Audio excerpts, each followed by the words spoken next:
En 1994, mientras patrullaba la reserva por la noche, me topé con un rastro de personas desaparecidas. Lo que descubrí a continuación fue tan aterrador que incluso años después dudo si debería contarlo. Tras regresar de Afganistán en 1989, buscaba un trabajo tranquilo y alejado de la gente. Las habilidades que había aprendido en reconocimiento me parecían inútiles en la vida civil, sobre todo después de la muerte de mi mujer. Era bióloga y trabajaba en algún tema científico aquí en Siberia. Durante una de las expediciones a la taiga, ella y su grupo se encontraron con algo inexplicable. Después de eso, cayó enferma con una extraña enfermedad. Los médicos se dieron por vencidos. Un mes después había muerto. Su hijo tenía entonces 8 años. Daniel se tomó muy mal la pérdida de su madre y se encerró en sí mismo. Me di cuenta de que algo tenía que cambiar. La hermana de mi mujer se ofreció a llevárselo a su pueblo, donde había una buena escuela y cuidaban del niño. Yo estaba desesperado. No encontraba un lugar para mí. Llegué a la reserva de Siberia Central a principios de los 90. Trabajaba en una pequeña empresa de seguridad privada y participamos en una operación de búsqueda y rescate. Un grupo de turistas había desaparecido. Por mi experiencia en el ejército, me nombraron jefe del equipo de búsqueda. Fue entonces cuando conocí a Alex Peterson, un antiguo guardabosques. Durante 3 días, él y yo recorrimos la taiga. Encontramos a todos los desaparecidos muertos de miedo, pero vivos. Hay algo en estos lugares que me engancha. Quizá la tranquilidad de la taiga centenaria, quizá la sencillez y claridad del trabajo del guardabosques que vi. Alex Peterson habló mucho de la reserva. En sus palabras sentí algo real, algo que faltaba en los años 90. Un mes después ya estaba trabajando en la reserva. El cordón del río Stolbovaya se convirtió en mi hogar. Había unos 60 kilómetros hasta el pueblo donde vivía mi hijo, por el río en verano o por la carretera en invierno. Le visitaba siempre que podía, y poco a poco nuestras relaciones empezaron a mejorar. Todavía conservo un dispositivo de visión nocturna del ejército, regalo de mi comandante por haberme salvado en una difícil operación en las montañas. A menudo me ayudaba en las rondas nocturnas por el territorio. El trabajo no era fácil, pero comprensible. Pensé que había encontrado mi lugar, un lugar donde podría empezar mi vida de nuevo. No sabía entonces que estos bosques profundos guardaban secretos que era mejor no perturbar, y que pronto tendría que recordar todo lo que la guerra me había enseñado.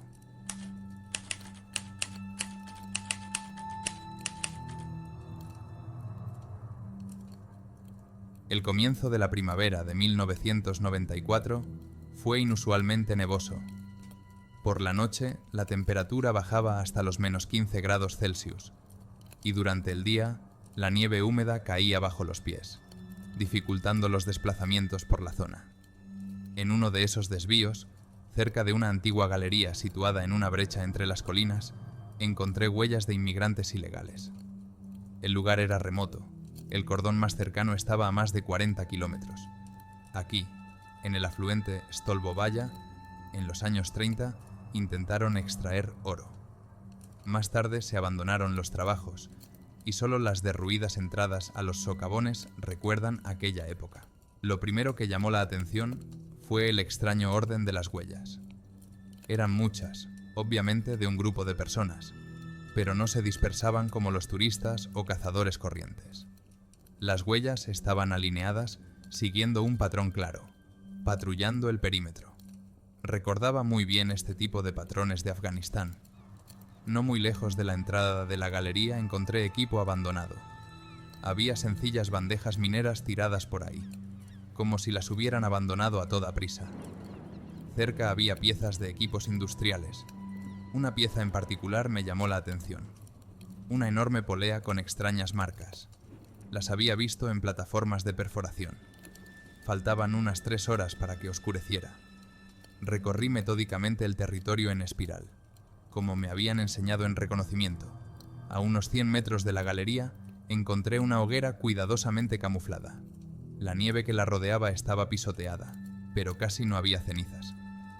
Pero entre la hierba arrugada encontré un trozo de alguna declaración y la colilla de un caro cigarrillo importado.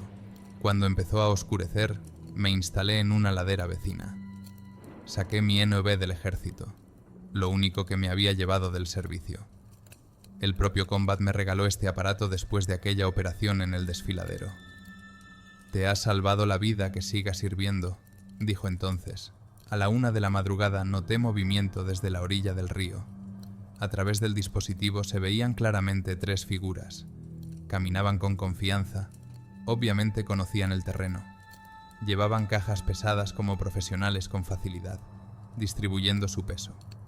Uno de ellos miraba constantemente hacia atrás, mostrando su entrenamiento militar. Por la mañana me puse en contacto por radio con el director de la reserva. Informé sobre los infractores, esperando las instrucciones habituales de detención. Pero su reacción me sorprendió. Había una nota extraña en su voz cuando dijo que enviaría un grupo especial en un par de días. Normalmente, estos casos requerían una respuesta inmediata. La noche siguiente volví a vigilar la entrada. Ahora había 5 hombres. Estaban descargando algo grande, como piezas de una plataforma de perforación. Uno llevaba una funda colgada del cinturón, mal cubierta por la chaqueta. El otro sostenía algo que parecía una radio militar. 2 días después se produjo una llamada de radio no programada. Nicholas Warren, el director de la reserva, nunca se había puesto al teléfono a una hora imprevista. Su voz sonaba desacostumbradamente suave. «Alexei, he estado pensando en tu mensaje. Verás, corren tiempos muy difíciles. Hay problemas de financiación en la reserva. Todo se mantiene bajo palabra de honor. Tal vez no deberíamos ser demasiado celosos a la hora de patrullar esa zona». Permanecí en silencio, esperando el resto de la historia. Y llegó. Estamos en plena revisión salarial. Creo que un aumento del 50% sería justo para un agente con tanta experiencia, especialmente si entiende las particularidades del trabajo. Fingí dudar, luego respondí lentamente. Sí, Nicholas Warren, lo entiendo. Los tiempos difíciles requieren flexibilidad. Un claro suspiro de alivio sonó a través del auricular. De hecho, no hizo más que confirmar mis sospechas. Se trataba de algo mucho más serio que la habitual extracción ilegal de oro. Durante una semana documenté todos sus movimientos. De día grababa sus huellas y marcaba sus rutas en el mapa. De noche los observaba a través de mi NV. Trabajaban según un horario estricto. De la 1 a las 4 de la madrugada traían el equipo, y durante el día 2 hombres armados patrullaban el territorio. Necesitaba encontrar su base. La noche de luna llena, cuando la nieve reflejaba la luz de la luna, seguí sus huellas a lo largo del río. Después de 5 kilómetros, las huellas conducían a un antiguo campamento de caza. Solo que ya no era una cabaña. Un buen almacén, hábilmente disfrazado de cabaña abandonada. 2 nuevas motos de nieve Buran bajo el cobertizo. Y lo principal, una antena parabólica hábilmente escondida en la copa de un viejo abeto. En el 94 este tipo de equipo era una rareza incluso en las ciudades. Instalado en la ladera de la colina, empecé a observar. Antes del amanecer, llegó un Wazik. Un hombre camuflado se bajó de él y miró a su alrededor. En la penumbra previa al amanecer, apenas podía creer lo que veían mis ojos. Era el director de la reserva. Abrió la puerta del almacén con su propia llave. En 2 horas conté 4 hombres.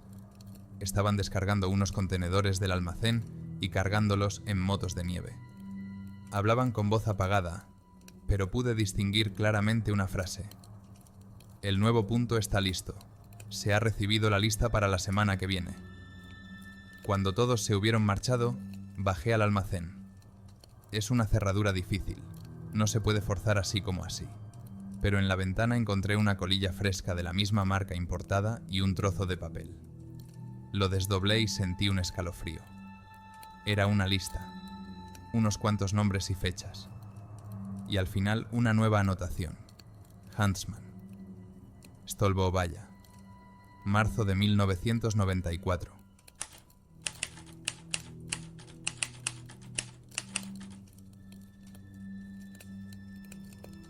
Una inquietante premonición me mantenía alerta.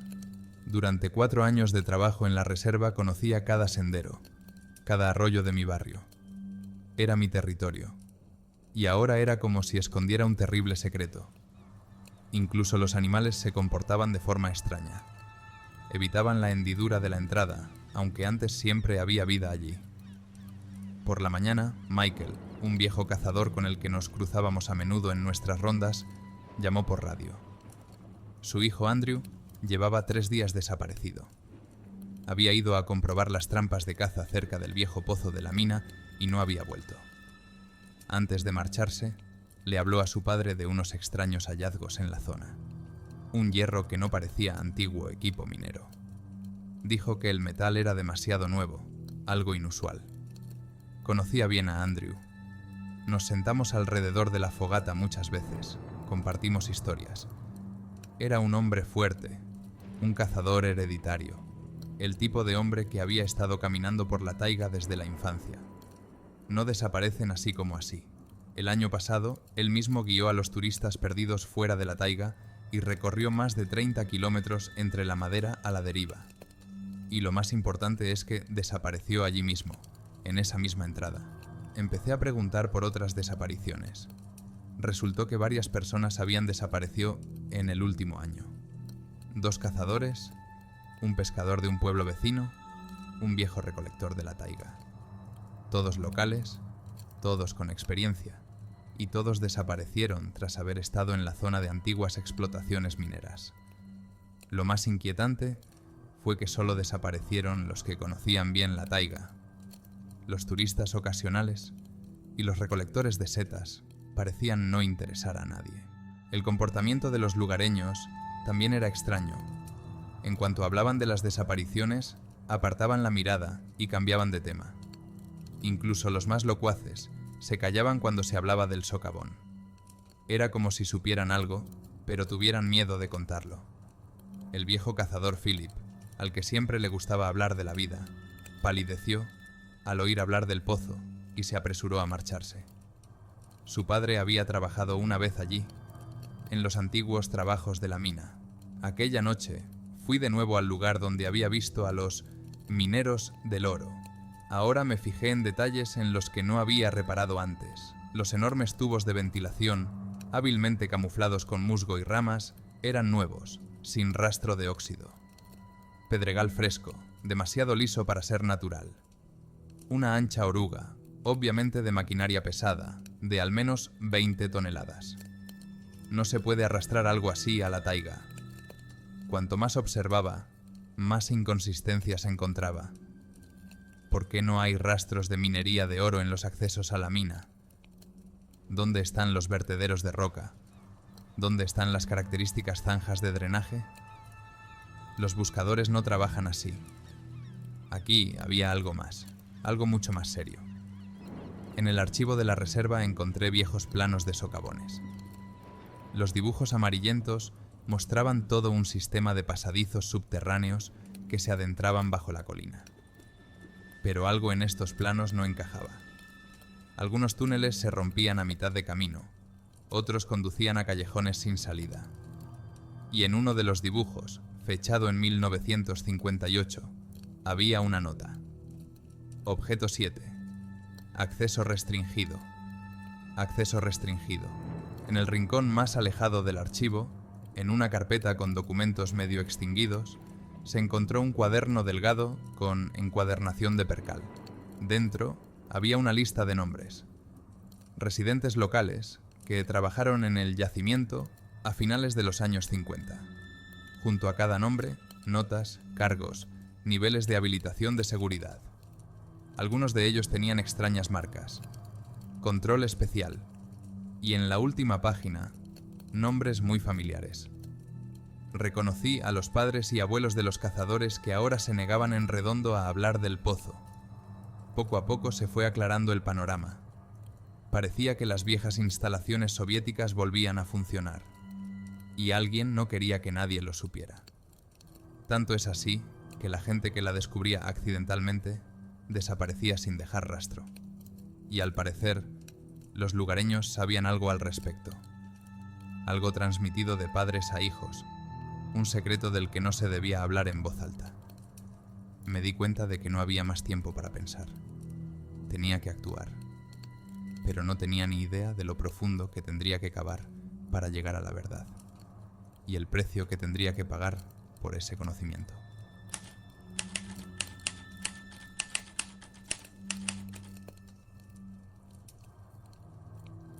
A finales de marzo llegaron las últimas heladas. Por la noche, la temperatura bajaba hasta los menos 25 grados centígrados, y durante el día, el sol primaveral convertía la nieve en papilla. Uno de estos días, Voronin se puso en contacto. Había algo antinatural en la voz del director cuando anunció la muerte de Peter Sullivan, el mecánico local. En el pueblo se decía que el coche se había salido del gato mientras lo reparaban. Los típicos accidentes que ocurren en los talleres. Pero había algo en esta historia que me inquietaba. Conocía a Peter desde hacía años. Se encargaba del mantenimiento del material de la reserva y ayudaba con las reparaciones de las motos de nieve. Cada otoño preparaba nuestras máquinas para el invierno. Las conocía como la palma de su mano. En el pasado fue mecánico del ejército. Había estado en Afganistán. Trabajaba con cuidado siempre según las instrucciones. Estaba atento a los detalles. Al día siguiente llegué al pueblo. El garaje de Peter estaba en las afueras. Viejo, pero bueno. Con buen equipamiento. De 2 plantas, con grandes portones y un anexo para guardar las piezas de recambio. Por dentro siempre estaba en perfecto orden. Las herramientas en su sitio, el suelo limpio, incluso en invierno. Últimamente trabajaba a menudo hasta tarde. La luz de las ventanas del garaje ardía hasta altas horas de la noche. Los vecinos decían que estaba ahorrando dinero para mudarse a la ciudad. No es de extrañar. En el 94 mucha gente abandonaba los pueblos.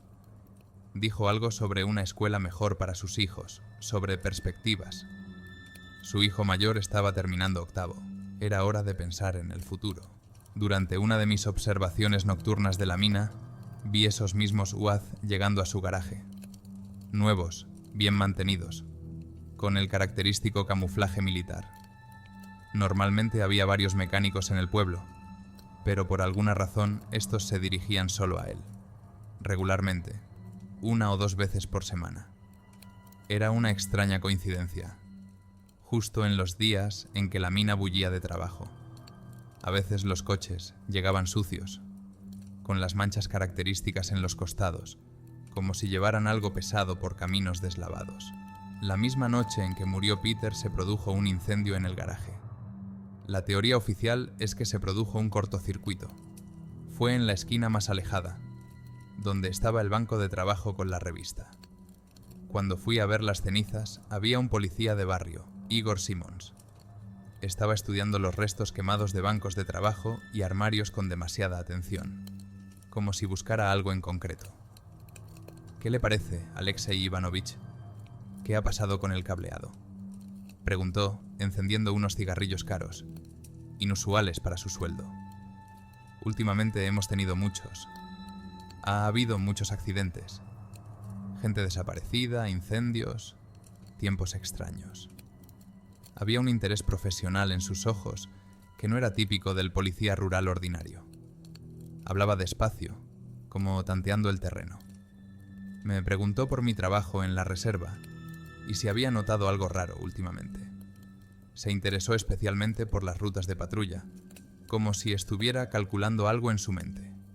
Y luego mencionó que Peter había estado reparando un equipo especial poco antes de morir. Pero eso no es más que un rumor. Ya sabes cómo es nuestro pueblo. Les gusta hablar. Asentí, manteniendo la conversación, pero podía sentir que estaba investigando algo, comprobando lo que yo sabía. Y su interés por el fuego parecía demasiado profesional, sobre todo porque no solía interesarse por este tipo de incidentes. Me enteré por el dependiente de la tienda local de que Peter había pasado por la oficina de correos el día antes de morir para enviar algún tipo de carta a la ciudad. Tenía prisa y pidió un envío urgente. Y a la mañana siguiente lo encontraron muerto en el garaje, debajo de su coche. Para quienes conocían bien al mecánico, La imagen resultaba extraña. Las herramientas del garaje estaban esparcidas por todas partes. Peter nunca trabajaba así. Incluso sus destornilladores estaban en estricto orden. Su banco de trabajo con el cargador se había quemado por completo, a pesar de que era el más alejado del presunto incendio. En la caja de herramientas de hierro, casi intacta por el fuego, solo había recibos y viejas facturas de piezas de recambio. Todo indicaba que su muerte no había sido accidental. Había visto algo mientras reparaba sus coches. Algo que le había hecho hacer apresurados preparativos para mudarse. Y algo sobre lo que había escrito en esa última carta. Pero lo más importante, me di cuenta de que el círculo de los implicados era mucho más amplio de lo que había pensado en un principio. El director de la reserva y el oficial del distrito, y quién sabe quién más en el pueblo, todos formaban parte de una gran operación cuidadosamente oculta. Una operación por la que no se detendrían ante nada.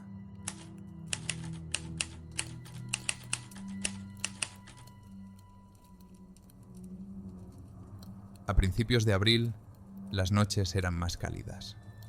La nieve aún permanecía en las sombras de los árboles, pero la primavera ya se estaba asentando. Decidí que ya era hora. 3 noches seguidas estuve vigilando la obra, observando todos los movimientos de la gente, memorizando el horario de los turnos. A 1 kilómetro del pozo, en un denso bosque de abetos, preparé un escondite. Allí guardé comida, ropa de abrigo, una radio y algunos medicamentos. En la taiga nunca se sabe lo que puede ser útil. En el escondite dejé un cuaderno con todas las notas. Si algo sale mal, es importante conservar la información. La noche del 12 de abril hubo un corte de luz programado en el pueblo, algo habitual en los 90. Lo sabía de antemano. El aviso estaba colgado en la oficina de correos. La oscuridad iba a ser mi ventaja. El dispositivo de visión nocturna me daba una buena ventaja, sobre todo frente a los que estaban acostumbrados a depender de la luz eléctrica. Me moví con cautela, siguiendo antiguos senderos de caza. Me había aprendido todos los arbustos de la reserva a lo largo de los años. En la oscuridad, mis ojos solían distinguir los puntos de referencia adecuados. Un viejo pino con la copa partida, un grupo de rocas junto al arroyo, un abedul caído. Todo estaba tranquilo cerca de la galería. Sin electricidad, el trabajo se había paralizado. Solo en la entrada asomaba la solitaria figura de un guardia. A través del NVR se podía ver cómo de vez en cuando miraba el reloj. Al parecer, estaba esperando a que terminara su turno. A las 2:30, un ruido procedente del asentamiento atrajo su atención. Esperé a que el guardia se distrajera de nuevo y me deslicé hasta la entrada lateral, la misma que había descubierto durante la última inspección.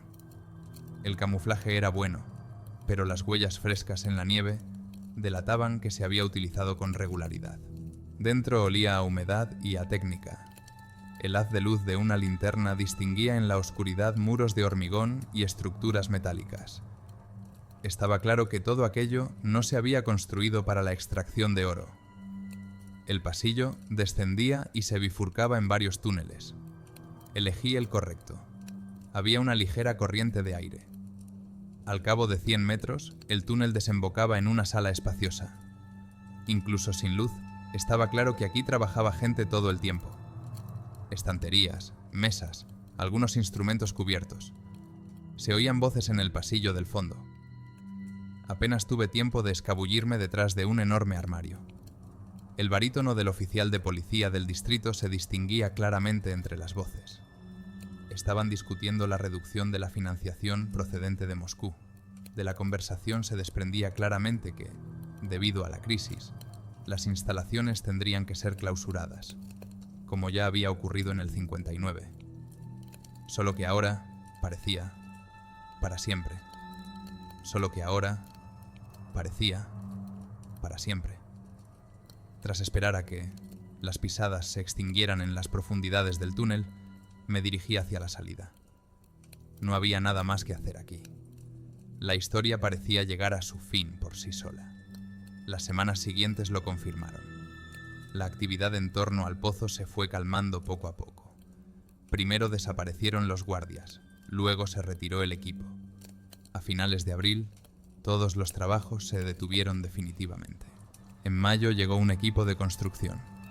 En 3 días, tapiaron todas las entradas de la mina, tanto las principales como las laterales. Trabajaron con rapidez y precisión. Claramente no era la primera vez. Después de ellos solo quedaron tapones de hormigón y señales de advertencia sobre el peligro de derrumbe.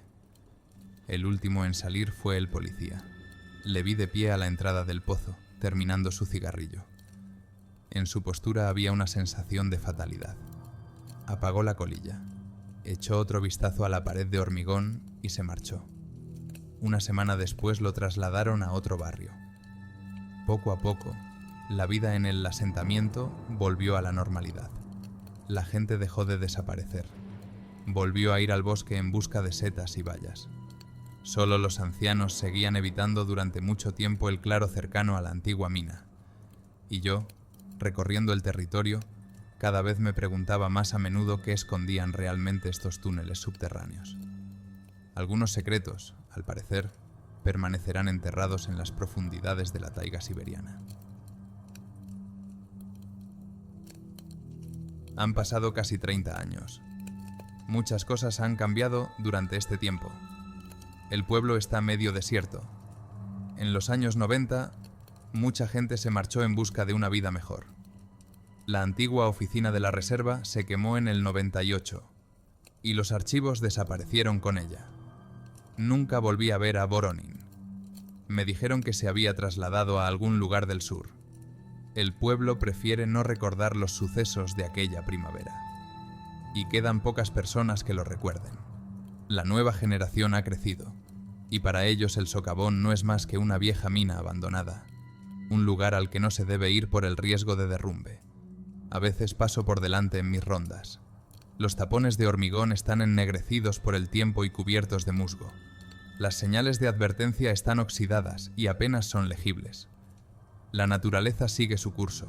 Los árboles jóvenes se abren paso entre las viejas rocas y cubren los caminos con una densa maleza. Solo a veces, en noches especialmente tranquilas, me parece oír un ruido sordo que proviene de debajo de la tierra. Quizás sea el viento en los viejos túneles. O tal vez... Sin embargo, algunos misterios es mejor dejarlos enterrados bajo la espesura de la tierra y el tiempo. Este es el final de la historia de sucesos misteriosos en la reserva de Siberia Central. Pero, ¿cuántos objetos más de este tipo se esconden en la vasta taiga siberiana? ¿Qué ocurría realmente en esos túneles subterráneos y por qué el Estado cerró tan precipitadamente las instalaciones? Y lo más importante, ¿dónde han ido a parar todos los desaparecidos? Amigos, si os ha gustado esta historia, apoyad el canal con un like. Suscríbete. Hay muchas más historias misteriosas de las profundidades de la taiga siberiana. Escribe en los comentarios tus versiones. ¿Qué escondía realmente ese socavón? Gracias por seguirnos. Cuídate y nos vemos en los próximos episodios.